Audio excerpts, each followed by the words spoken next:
Join us on our Scotland road trip 2022. This is part 2 as we travel across the Clyde estuary and move up into the Highlands.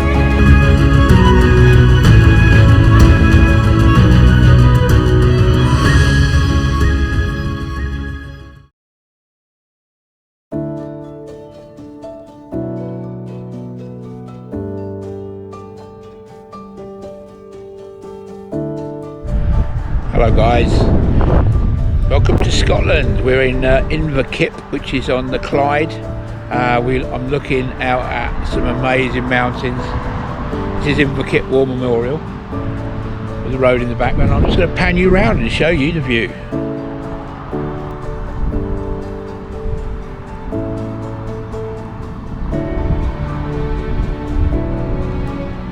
So we're going to be crossing on the ferry from Hunters Quay, which is about 7 or 8 miles north of here, across to Dunoon, and then we're going to be travelling up through those mountains to Oban, and from Oban we're going to travel north to Fort William today. What a place, huh? What a place.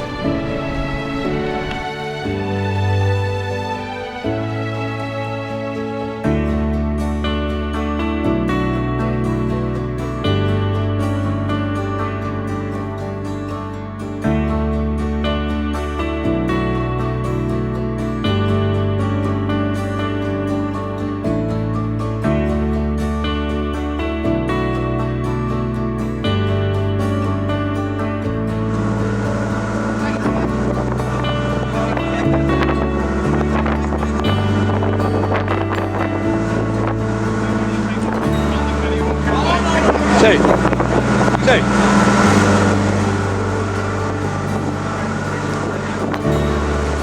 Watch out for your hat.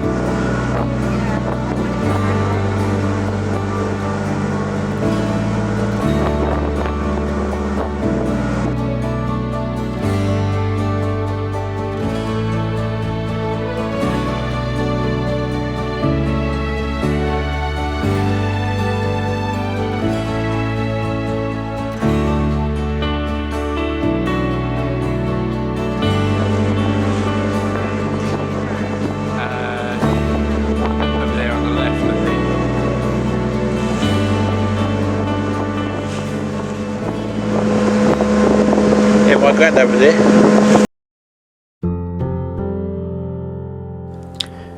In November 1942, my grandfather was a medic in the British Army, stationed down in Sussex.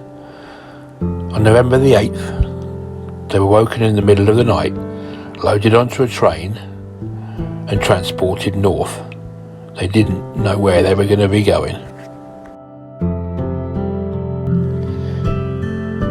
6 months later, he was able to get a letter to my father and my father's twin brother and his wife to let them know where he was and where he'd been. And when my father died, I found this letter in his possessions. I'd never known anything about it. My grandfather had never spoken about the war, but I found it to be quite an incredible story. Here's just a short excerpt.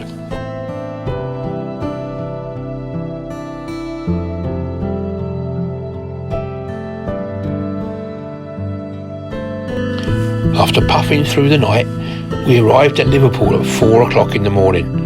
We were rushed off the train into trams and down to the docks.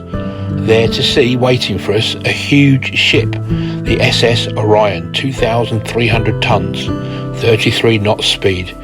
Within half an hour we were embarked, and it was hard work travelling with a full pack and a little heavy heart at leaving dear old England so suddenly, and all our loved ones. So presently we felt the ship rocking, and now we were on the open sea, we knew not where. So we turned in and tried to sleep, but we couldn't for a while. At last we did, and awoke next morning and went on deck before breakfast to see the most beautiful scenery. We were at anchor in the River Clyde, Scotland. The water was like a mill pond, and the sun was rising over the mountains. 23 other great troop ships were near us. Destroyers, submarines, battleships, aeroplanes, and dozens of little tugboats. For 2 days we stopped there, filling up with supplies of water, food and oil. Then, A most impressive sight, boys. The huge ship started lining up in convoy.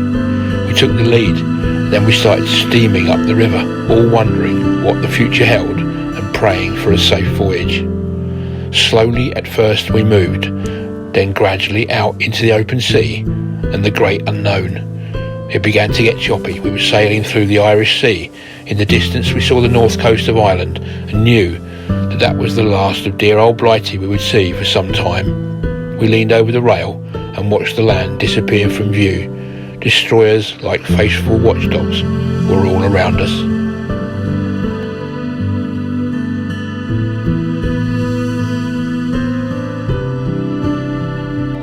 My grandfather had been part of a huge convoy which met up on the Clyde, sailed south, down the Irish Sea, out into the Atlantic and down to North Africa, where an invasion was happening to try and push the Germans out of North Africa.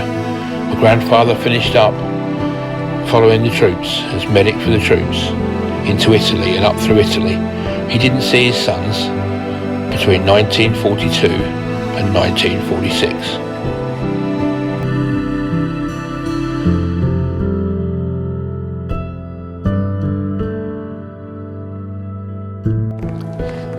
And when he finally arrived back in 1946, his sons were waiting at the station. But my grandfather didn't recognise them because they had grown so much.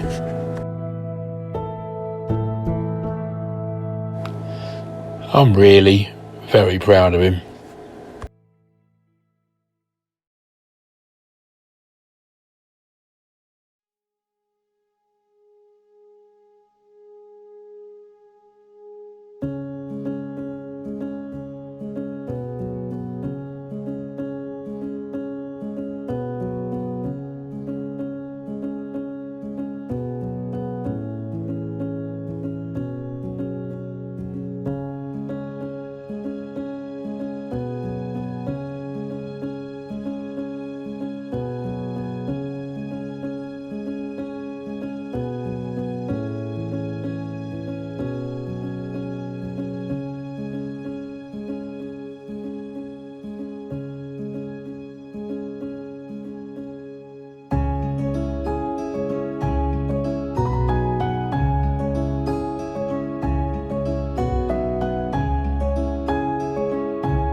Buzz it.